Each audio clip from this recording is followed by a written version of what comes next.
Hello and welcome to That British Homestead. Today we're going to be talking about hardening off plants. So let's get started. But before we get started, if you haven't done already, please go ahead and subscribe because you'll keep updated on all the things that we do.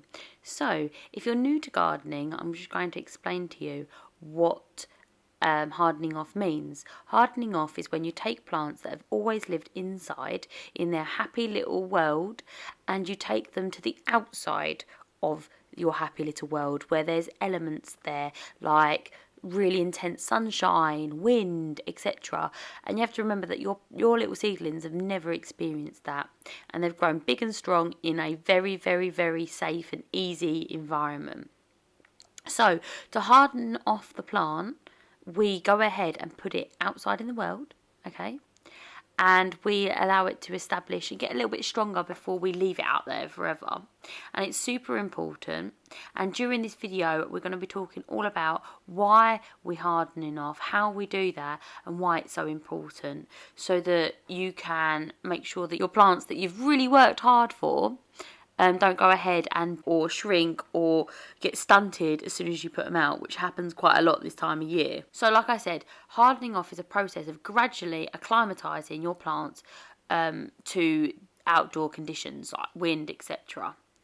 And this is basically involves taking your plants outside, because in the outside world there's temperature fluctuations all the time. Like for example, it's warm or hot at midday, it's really cold at night time, etc. All the way through the day there is wind, there is changing temperature, there's a load of stuff that can shock or really stunt plants because they're just not used to it. So it's really important that the plants adjust to a new environment so that it stops transplant shock, it stops sunburn, windburn and dehydration, where your plant will dry completely out, which is really important. So the reason why you should do that is basically for the reasons that I've said before. This time of year you always see loads of people putting pictures up on like Facebook groups and things like that. What is the matter with my plants? And they'll have like these big white like patches or small white patches on their plants, and they're just like, oh my goodness, is this a disease? You're like, no, your plants have got transplant shock or sunburn, etc. And they can even have curled up leaves and all sorts of things like that, and it's because of the hardening off process hasn't been correctly done. Now generally what you want to do is, when you're thinking about, okay, I know I've got to harden off my plants, but how do I do it? You want to be looking at your 2-week calendar, and you want to be looking at the weather, and you want weather that is overcast but not too much rain, but a little bit of drizzle is absolutely that is ideal. Okay, not too windy. It's like the Goldilocks zone. So not too windy, not too cold, not high winds, not any extreme heat. Really overcast and drizzly is the way to go, because then you know that those roots are going to be and remain moist, which is what we want. So once you find them conditions, don't rush it. It could be a week or two until you have the perfect conditions. But once you have those conditions, that's when we can start doing a gradual acclimatizing your plants to the outside elements. And there's several ways that we can do that.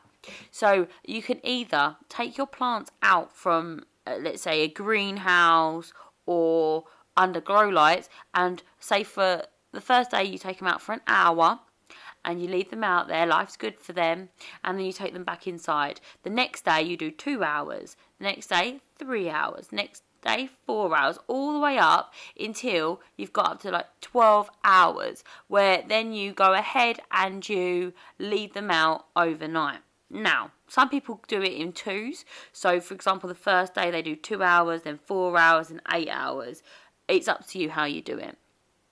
Now, that is really labour intensive, and if you work like me, it's sometimes really difficult to move that many seedlings, because remember, here at That British Homestead we grow a lot of vegetables, so therefore we do end up having absolutely tons of them.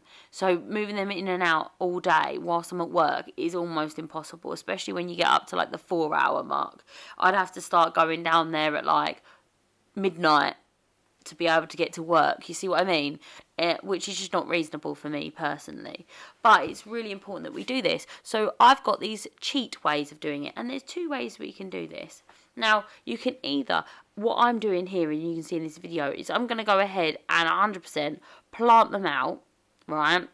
And then I'm just going to cover them with frost cloth. That's easy this time of year. As long as it's like April, there's no intense heat, etc. And it isn't one of your heat-loving plants like corn, any of your shade plants, like for any tomatoes, peppers, chilies, eggplant, aubergine, those things you can't do this with. But if it's like a cabbage, peas, lettuce, or anything like that that tends to be cold crops, you can go ahead and plant those out and put them under frost cloth. Or you can find a piece of your garden that only has a couple of hours of sunshine every day. So you go ahead and put them out in the morning, wait, and then during the day whilst you're at work, they've got a little bit of sunshine followed by shade.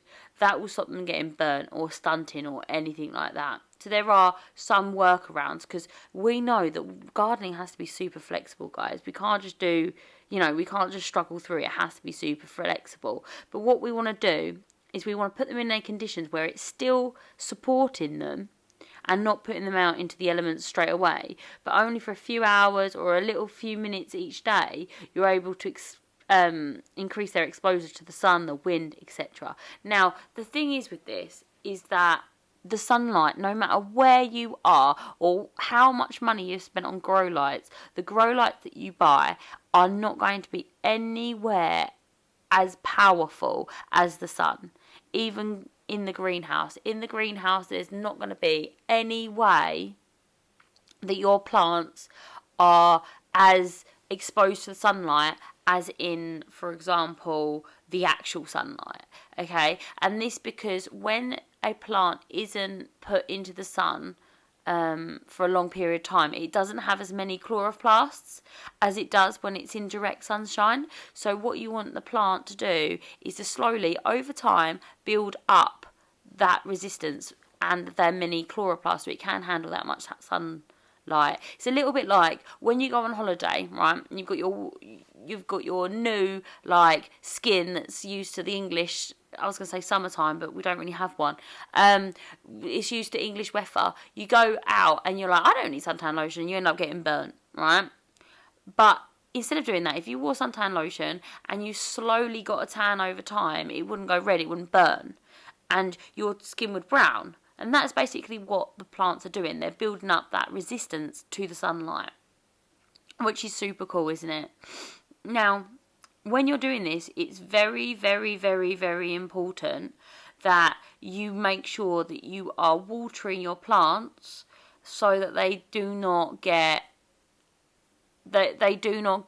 stressed out because they've not got enough water, okay, during this period. Now, for the best time of day that you can be hardening off your plants, depends. If you want to go ahead and do it the traditional way, you still want to avoid midday. Okay, midday sun is not your friend. So you can go ahead and move them out in the morning or in the afternoon. That's fine. But you don't want to be doing it during 11 and about 2 o'clock.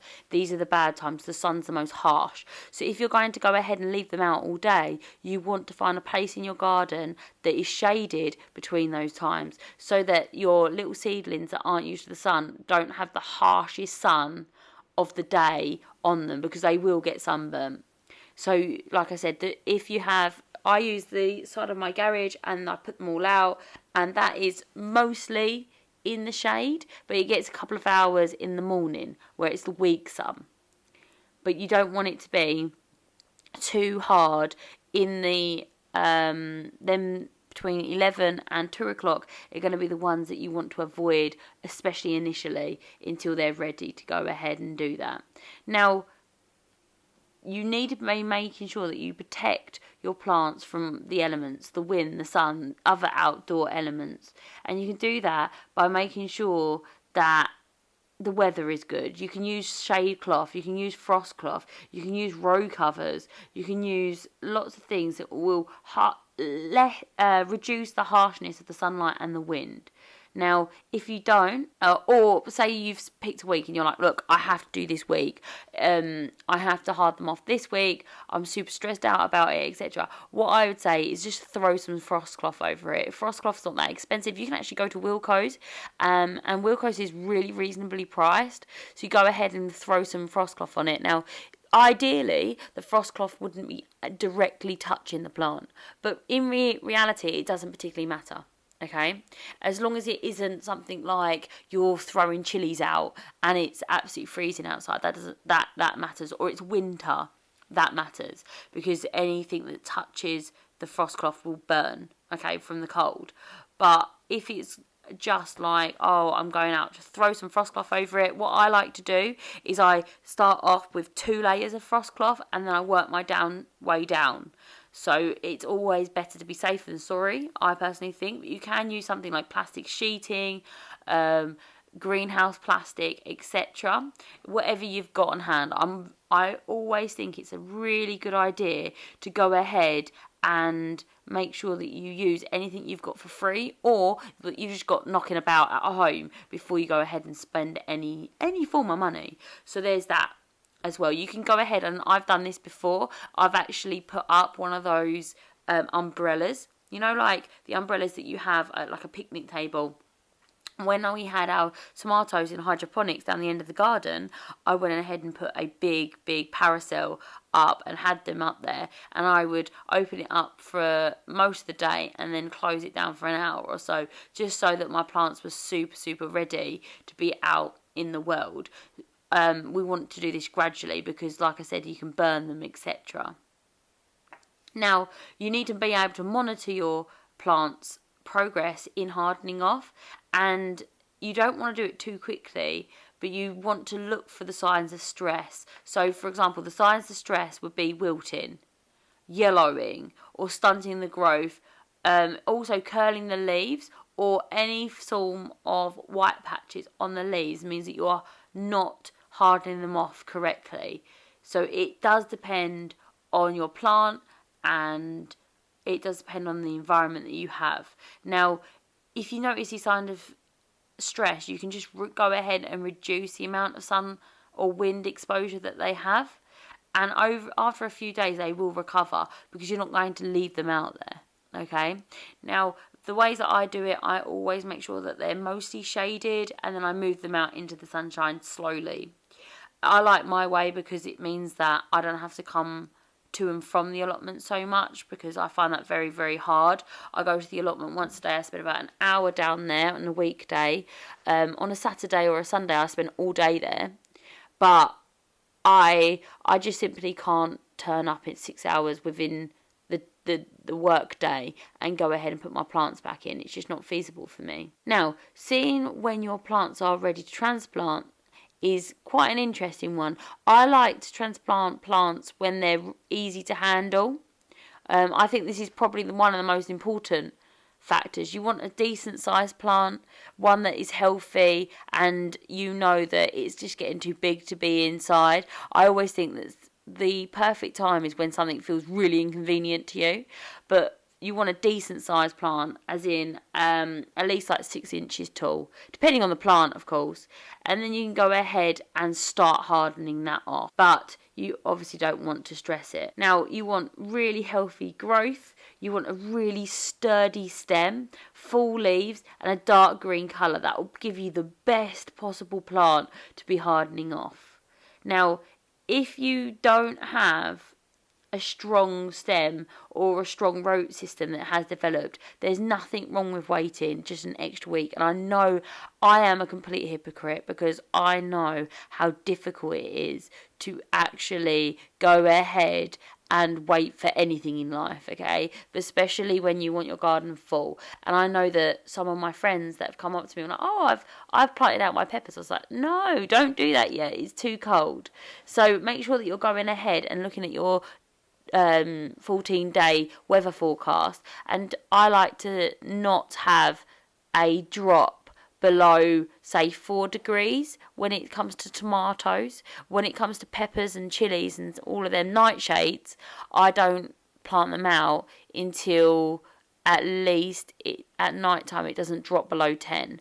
But with cabbages and things like that, you can go ahead and plant them out when it's a little bit more mild. For example, I wouldn't want the temperature to drop down to like -1, -2, because I know that my little seedlings that never experienced that in their lives are going to really struggle. I also move them from the grow lights to the greenhouse and then outside, which I do think does help, because the sun, like I said, is the absolute best form of feeding your plants, and you will get burnt otherwise. So it is important that you do it very, very gradually. Now, the common mistakes would be that people either rush the process of hardening off, or they don't harden off correctly, or they don't harden off at all. Now, you can see that because they'll have the little patches on there, but all is not lost. If you do go ahead and mess up hardening off your plants, and you're thinking, oh my goodness, what am I going to do? The world's over, basically.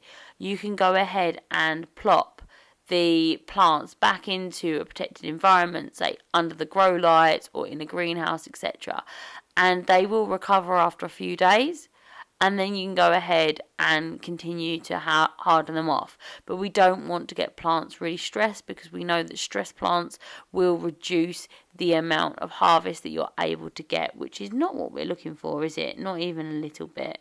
We also want to make sure that we are not going for a time that is very high winds or very, very strong sunshine.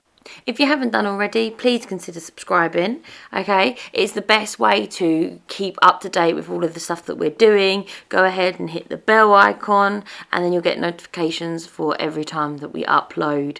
And we have lots and more tips and tricks and things like that, and a journey. And we'll show you how all of these items go ahead and mature over time. So thank you so much for watching, and I'll see you next time. Bye bye.